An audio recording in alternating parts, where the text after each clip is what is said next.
장에 오게 되었습니다. 다음 주에 사도행전 총 결론을 내리면서 사도행전 강해를 마치도록 하겠습니다. 28장에는 바울이 꿈에도 그리던 로마에 드디어 도착해서 로마에서 바울이 사역한 것에 대해서 기록하고 있습니다. 바울은 로마에 와서 어떻게 복음을 전하게 되었을까요? 복음을 전한 결과는 어떤 결과가 나타나게 되었을까요?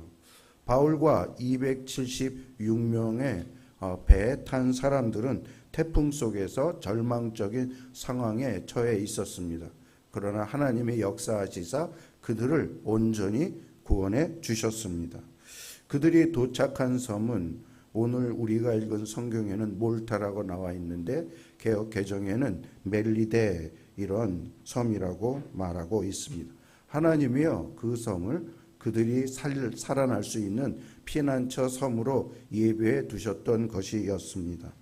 이 섬의 원주민들은 갑자기 낯선 사람들이 들이닥쳤는데도 그들을 잘 영접해 주었습니다. 추우니까 불도 펴 주었고요. 바울은 원주민들이 피워놓은 장작불에 나무를 더 넣다가 그만 독사에 물리게 되었습니다. 그것을 본 사람들은 깜짝 놀랐습니다. 왜냐하면 그 독사의 독은 치명적인 독이었기 때문입니다. 그런데요, 독사에게 물린 바울은 아무런 일이 일어나지 않았습니다. 물리기 전이나 물린 후이나 똑같은 상황 가운데 있는 것입니다. 왜 이런 일이 그에게 일어났습니까? 하나님이 그와 함께 하니까 그렇게 일이 일어난 것입니다.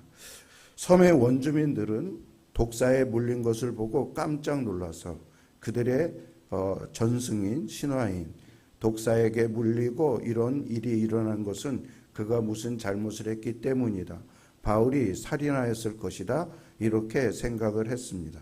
그런데 바울이 아무 일 일어나지 않자 그들은 너무 신기하게 여기고 바울은 사람이 아니라 신이다 하면서 신으로 여겨 주었습니다. 졸지에 살인자가 신으로 되어 버렸습니다. 이 사건은요, 하나님의 약속이 얼마나 확실한지 그것에 대해서 보여주는 것입니다. 하나님이 바울에게 무엇이라고 말했습니까? 너는 반드시 가이사 앞에 서리라. 이렇게 얘기해 줬습니다. 이것은 바울이 살아있는 것을 전제로 하고요. 그렇기 때문에 어떤 태풍이 어떤 독사가 물들어도 바울의 신변에는 아무런 변화가 없이 안전했던 것이었습니다. 바울은 이 섬의 지도자인 보블리오 집에 초대를 받아서 그 집에서 환대를 받았습니다. 바울이요 그 집에 들어왔더니 보블리오의 부친이 열병과 이질로 고통을 받고 있었습니다. 바울은 기도하고 안수하여 그의 부친의 병을 고쳐주었습니다. 이 소문이 전파되지 않을 리가 없습니다. 이 소문이 그 섬 전체에 싹 퍼졌고 또 다른 아픈 사람들이 바울에게 와서 치유를 원하였기에 바울은 똑같은 방법으로 그들을 치유해 주었습니다. 바울로 인해서 그 모든 사람들은 사람들에게 인정을 받고 그리고 대환영을 받게 되었습니다. 섬 주민들은 바울의 일행에게 큰 감사를 표현했습니다. 그리고 필요한 물품을 그들에게 다 주었습니다. 이리하여 바울과 그의 일행은 다시 항해할 수 있는 모든 구비를 갖추게 되었던 것이었습니다. 바울과 그의 일행은 이 멜리데 섬에서 3개월 정도 체류를 했고요. 갈 준비를 한 다음에 다시 가기 시작합니다. 여러 항구를 거쳐 그 항구마다 하나님께서 섭리하시사 그들에게 참 좋은 일이 많이 일어났고요. 드디어 로마에 도달하게 되었습니다. 여러분, 이 여정은 단순한 여정이 아니라 우리가 봤지만 하나님이 인도하시고 하나님이 함께 하시는 하나님의 섭리가 이루어지는 여정. 왜 그렇습니까? 바울이 사명을 갖고 살았기 때문에. 우리도 하나님께서 우리에게 주신 그 사명, 우리가 사는 목적은 그냥 사는 게 아니다. 아침에 눈 떠지면 살고 하루 정신없이 일하고 그게 아니라 하나님이 오늘 나에게 주신 사명을 이루며 살겠습니다 라고 할 때 하나님이 그 사명을 지킬 수 있도록 우리를 보호하시고 인도하시고 죽을 때까지 우리에게 그렇게 관리를 해주시는 하나님이십니다. 바울이 이제 항구에 도착했는데요. 로마까지는 약 60km 정도의 거리에 있었습니다. 그런데 놀랍게도 로마에서부터 60km 항구인 여기 와서 바울을 믿음의 형제들이 영접해 주었습니다. 이것을 보고 바울은 굉장히 기쁘고 감사했습니다. 죄수의 몸으로 여기까지 왔는데 내 이야기를 듣고 믿음의 형제들이 여기까지 왔다. 바울은 드디어 자기가 꿈에도 그리던 로마에 오게 되었습니다. 얼마나 오고 싶었습니까? 그러나 그때마다 길을 막아서 못 왔는데 지금 드디어 오게 되었습니다. 지금으로부터 3년 전에 바울은 로마서라는 서신을 써서 로마에 있는 교인들에게 믿음이 무엇인지 가르쳐 주었고, 그리고 내가 너희들에게 정말 간절히 가기를 원한다, 이런 서신을 올려 보냈었는데요. 정말 그 소원이 그대로 이루어졌습니다. 바울은 로마에 있는 믿음의 형제, 유대인 형제들에게 환영을 받았을 뿐만 아니라 이방인 형제들에게도 환영을 받았습니다. 이것은 무엇을 말씀해 주고 있습니까? 하나님이 유대인뿐만 아니라 이방인들도 구원하여서 하나님의 사람으로 만들어 주었다. 여러분, 당시에 이방인과 유대인이 접촉하는 것은 불가촉 천민을 접촉하는 것과 보다 더 어려운 일이었습니다. 이방인과 접촉하는 것은 하나님 나에게 허락하지 말라고. 그런데 이방인과 유대인이 한 교회를 이루고 유대인 지도자인 바울을 이렇게 영접하고 있는 것입니다. 바울이 로마에 압송되었습니다. 그러나 바울에게는 특별한 배려가 허락이 되었습니다. 바울은 감옥에 다른 죄수들과 함께 들어간 것이 아니라 혼자 집에서 있으면서 가택 출입만 금지하는 그런 상황을 당하게 되었고요. 그래서 집에서 그는 머물 수 있었습니다. 그 집에는 바울을 감시하는 로마 병사가 있었습니다. 바울은 비록 출입은 자유롭게 할 수 없었지만 자기를 만나러 찾아오는 사람들은 아무런 거리낌 없이 만날 수가 있었습니다. 바울은 자신을 찾아온 사람들에게 역시 바울이 했던 일, 복음을 전하며 하나님의 말씀을 가르쳤습니다. 졸지에 바울의 가택집이 교회가 되었고 말씀을 전하는 센터가 되어 버렸습니다. 여러분, 지금까지 이 상황에서 우리가 알 수 있는 것 세 가지가 있는데요. 첫 번째는 환경이 아무리 열악하더라도 하나님은 복음을 전파할 수 있는 길을 열어주신다. 예, 우리가 아무리 어렵고 힘들더라도 복음을 전파할 수 있는 일은 얼마든지 만들 수 있다, 이것입니다. 그리고 두 번째는 우리의 삶 속에서 신실함을 인정받는다. 바울이 지금 여러 가지 억울한 일을 당하고 힘든 일을 당하는데도 신실함을 인정받아서 죄수가 오히려 배 리더가 되어서 사람들을 살리고 지금 로마에 가서도 그는 마음껏 복음을 전할 수 있는 그런 상황이 되었습니다. 바울의 신실함이 인정받았기 때문에. 제가 얘기했잖아요. 우리 자신이 메시지라고. 예수 믿으세요? 안 믿으면 지옥 가요? 이런 말을 할 게 아니라 내 자신이 신실하게, 이렇게 하면 사람이 인정해서 마음을 열어서 우리의 말을 듣게 됩니다. 셋째로, 하나님의 말씀은 어떤 상황에서도 멈추지 않습니다. 여러분, 성경의 역사를 보세요. 구약의 역사 6,000년, 신약의 역사, 그리고 지금까지 역사. 하나님의 말씀은 한 번도 중단된 적이 없고 계속 했습니다. 바울은 로마에 도착한 지 사흘 만에 유대인 지도자들을 자기가 묵고 있는 집에 초대를 했습니다. 바울은 유대인 지도자들에게 이제 연설을 하기 시작합니다. 먼저 형제들아, 이 말은 우리말로 나의 같은 동포요 하면서 공감대를 형성하려고 이렇게 말하기 시작했습니다. 뭐라고 말했냐면 제가 풀어서 1인칭 화법으로 말씀을 드리겠습니다. 나는 유대인으로서 당신들과 같은 민족의 사람입니다. 나는 이스라엘 백성과 유대교의 관습을 배척한 적이 없습니다. 나는 예루살렘에서 유대인들의 고소로 억울하게 체포되었고 내가 로마에 온 것은 이 억울한 일을 하소연하기 위해서 온 것이 아닙니다. 나는 로마인들이 신문을 했지만 그들이 나에게 죄를 찾지 못해서 석방하려는 판단을 그들이 내렸습니다. 그런데 유대인들의 계속적인 고소를 함으로 말미암아 나는 로마 황제 가이사에게 상소를 올릴 수밖에 없었습니다. 그러나 나는 이 모든 상황 속에서도 유대인들에게 원망이나 분노를 품지 않았습니다. 나는 오히려 그들과 화해하기를 원합니다. 하면서 이렇게 유대인들과 마음을 열어서 그의 복음을 전하려고 바울이 이런 말을 했습니다. 정말로 바울은 억울한 상황에 있으면서도 자기의 감정을 표출하지 아니하고 유대인들을 향한 사랑의 마음을 유지하고 있었습니다. 바울은 하나님의 복음을 전하는데 어떤 상황에서도 포기하지 않았어요.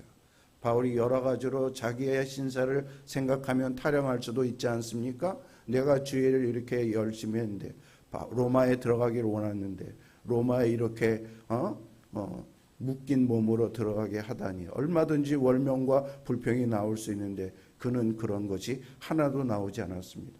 바울은요 빌립보 감옥에 있으면서 감옥에 있는데 오히려 빌립보가 기쁨의 서신이라고 말할 정도로 기뻐하라, 기뻐하라, 항상 기뻐하라. 너에게 하나님께서 이미 주신 것들에 대해서 이런 마음으로 살았던 것이 바로 바울이었습니다. 바울은 지금 중요한 게 자기의 억울함이 아닙니다. 그는 복음을 전하는 것이 더 중요하기 때문에 그 사명을 감당하고 있습니다. 이 만남은 지금 로마에서 역사적인 순간입니다. 지금까지 유대인들이요 바울을 해코지하려고 얼마나 많은 작업을 했습니까? 수많은 자살단이 형성이 되었고 그리고 가는 곳곳마다 태클을 걸어서 바울을 힘들게 만들었는데요. 바울이 이제 로마에 와서 로마에 있는 유대인들의 바울에 대한 반응은 어땠을까요? 놀랍게도 이 유대인들은 바울을 부정적으로 보지 않았습니다.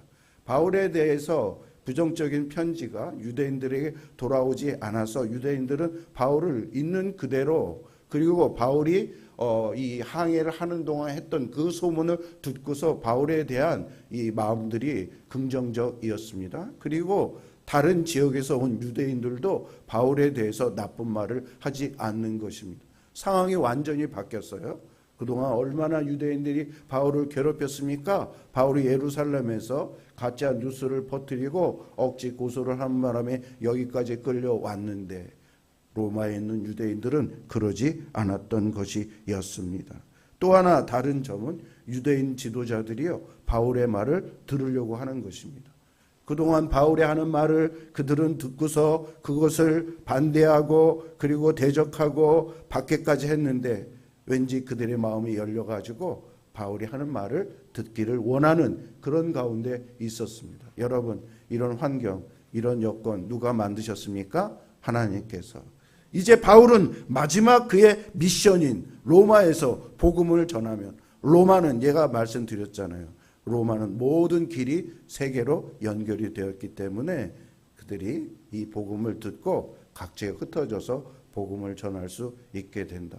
여러분 하나님의 일반 은총이 얼마나 놀라운지 아십니까? 하나님이 기독교 관점에서 보면 복음을 세계에 전파하기 위해서 두 가지 큰 작업을 했는데 하나는 모든 길을 로마로 정말로 여러분 지금도 보면 모든 길이 로마로 유럽의 모든 길이 로마로 향하게 복음이 잘 전파.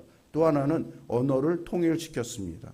헬라어 지금의 영어처럼 당시에 헬라어를 세계의 언어로 해가지고 바울이 헬라어로 사람들에게 설교하고 말씀하면 이것이 모든 사람들에게 전파가 되어서 그래서 성경도 헬라어로 다 쓰지 않았습니까? 신약 성경을 하나님의 배후에서 그런 작업을 했던 것이었습니다.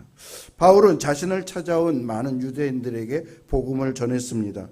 그는 아침부터 저녁까지 하나님의 나라 로마의 나라가 아니라 하나님 나라가 어떤 나라인가. 여러분 예수님도 첫 번째 설교가 하나님 나라가 가까이 왔느니라 이 제목이고 예수님이 죽었다가 다시 살아나서 부활해서 40일 동안 이 땅에 계시면서 설교한 그 주제가 하나님 나라인 것입니다.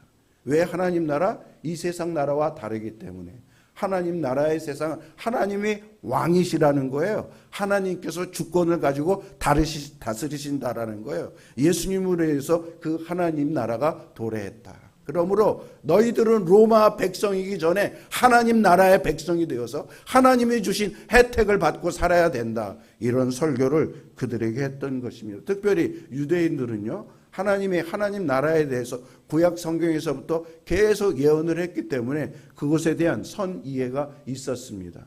모세의 율법과 선지자의 그 구약 성경 다 그 하나님 나라를 결정적으로 이루시는 그분을 하나님께서 하나님의 아들 메시아를 보내셨는데, 그 메시아가 오셔서 십자가에 달려 죽으시고, 그리고 그래서 우리 유대인들의 모든 인류의 죄를 예수님이 다 뒤집어 써서 해결해 주시고 부활하셔서, 이제 예수님이 부활하신 것은 죽음을 정복해 버린 거예요. 죽음을 해결해 버린 거예요. 하나님 나라 특징이 이렇다니까요. 로마는 황제도 죽습니다. 구테타로 인해서 황제들이 다 살인당하고 막 그러는데, 하나님 나라는 하나님께서 죽지 않고 사망이 지배하지 않는 나라, 생명이 지배하는 나라, 예수님이 지배하는 나라, 이러한 나라라는 것을 그들에게 말씀해 주었던 것이었습니다. 성도 여러분, 그렇습니다. 하나님 나라 관심 가져야 될 게, 제가 계속 주일날 얘기하는 게 하나님의 나라예요. 여러분, 우리는 대한민국에 살고 있지만, 이 땅에 살고 있지만 또 다른 나라가 이중 국적자예요. 우리는 하나님 나라의 국적자인데 그 나라가 어떤 나라인지 우리는 잘 알아야 합니다. 하나님 나라는 예수님을 통해서 이 땅에 옵니다. 그래서 예수 믿어라, 예수 믿어라 이렇게 얘기를 하는 거예요. 하나님을 인정하는 종교가 많아요. 하나님을 이슬람교도 그렇고 유대교도 그렇고. 그러나 왜 우리는 기독교 예수를 믿어야 되냐면, 하나님이 예수님을 통해서 하나님 나라를 이루시고 예수님을 통해서 우리를 하나님 나라의 백성으로 만드신다고 말씀하셨기 때문입니다. 제발 예수님 믿으십시오. 그것의 결정적인 사인이 아까 말씀드린 십자가 사건과 부활 사건입니다. 새로운 스타트가, 새로운 세계의 시작이 예수님의 부활로 인해서 시작이 되었다. 여러분 지금 안에 예수님의 부활의 영이 있어요. 사람과 똑같은 사람인 줄 알지만 똑같이 사람이 아니에요. 똑같은 사람이 아니에요. 우리는 또 다른 우리 안에 스피릿인데 무슨 스피릿? 성령, 예수의 영. 그렇기 때문에 예수님을 믿어야 합니다. 여러분, 사도행전은 하나님 나라 확장의 역사를 기록한 책입니다.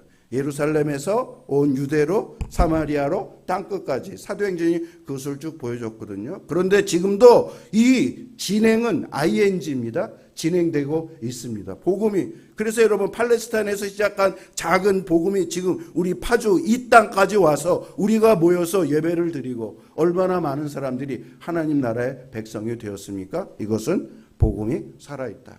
지금도 성령이 주도해서 이런 회심의 역사는 진행이 되고 있다라는 것을 말씀해 주고 있습니다. 사도행전에 보면 다른 성경과 달리 끝맺음을 하지 않습니다. 왜냐하면 사도행전의 역사는 사실은 28장에서 끝나는 게 아니라 29장, 30장, 우리가 지금 다음 장들을 써 내려가고 있는 것이니, 여러분 복음을 받았습니까? 우리가 복음을 받았다면, 이 복음으로 인해 내었다면, 그 다음에 우리로 인해서 복음이 스탑되는 게 아니라, 여기서 끝나는 게 아니라 우리로 인해서 복음이 계속 전해지는 그러한 작업을 우리가 해야 된다.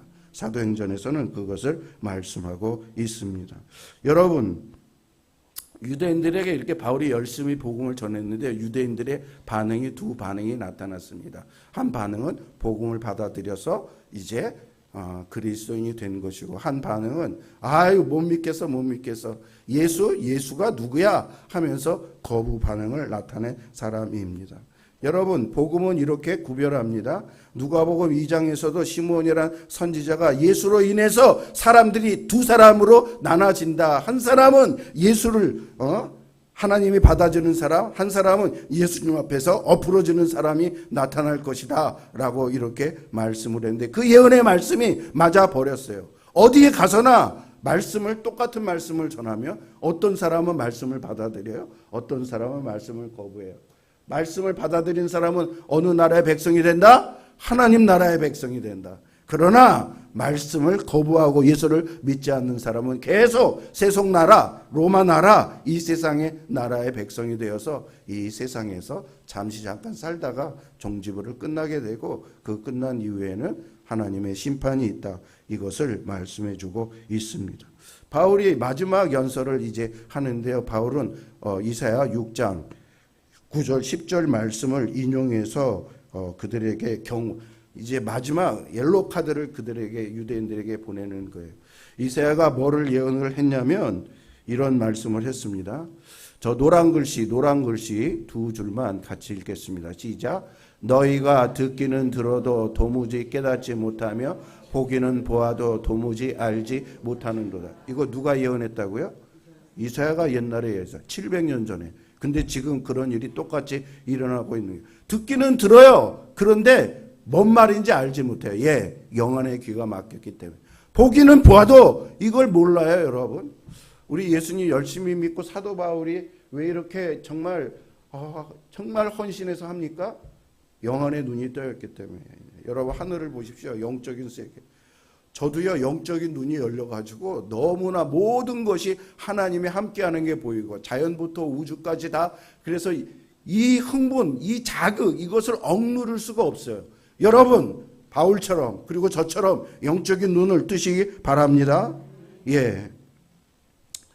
그런데 이 불순종의 유대인의 불순종으로 해서 어떤 일이 일어난지 아십니까? 물이 일로 쫙 와요. 그런데 물꼬를 여기를 딱 막아갖고 물이 계속 흐르지 못해요. 근데 물이 어디로 갔습니까? 옆으로 흘러서 딴 데로 흘러가는 것입니다. 지금 바울이 말하는 유대인 니네들이 복음을 거부하고 안 받아들임으로 말미암아 복음이 스탑되고 중단된 것이 아니라 복음의 흐름의 역사가 어디로 갔다? 이방인으로 갔다. 그래서 이 기독교가 세계의 종교가 된 것입니다. 놀랍습니다. 나중에는 어떻게 되냐? 이방인들이 예수를 믿어서 원래부터 하나님을 알고 있던 민족 유대인을 전도했고 유대인들이 예수님을 믿게 되는 것. 이게 이제 지금 하나의 선교 사이클인데요. 선교되는 사이클인데 지금 정말 유대인들을 위해서 얼마나 많이 전도하고 유대인 중에 번어게인에서 거듭나서 이 신학자들이 되고 이런 사람들이 굉장히 요즘 많이 나타나는데 역시 성경에서 예언한 그대로 말씀이 나타나고 있습니다. 하나님의 말씀은 진리입니다. 그 말씀을 듣는 자는 생명을 얻습니다. 그러나 말씀을 듣고도 이 귀한 말씀을 아무리 비가 내리더라도 밥그릇을 뒤집어 놓으면 한 방울도 얻지 못하는 것처럼 은혜를 아무리 내려준다 하더라도 마음 문을 덮어버리면 그 은혜의 한 방울도 혜택을 받을 수가 없어서 생명을 잃게 됩니다.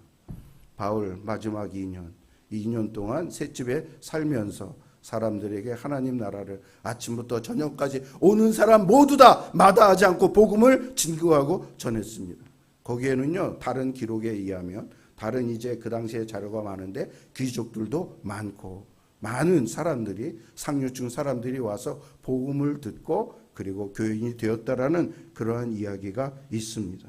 여러분 하나님의 역사가 놀랍지 않습니까? 우리가 짧은 기간 동안 짧지 않죠. 한 2년이 되는데 2년 동안 하나님의 역사 어떤지 여러분 다른 역사 많이 알잖아요. 학생들 세계사, 한국 역사, 문화사 모든 그런 역사. 그러나 하나님의 이 선교의 역사가 얼마나 놀라운지 그걸 통해서 여러분 뭘 발견했습니까? 하나님이 살아계시다. 하나님이 지금도 일하고 계시다.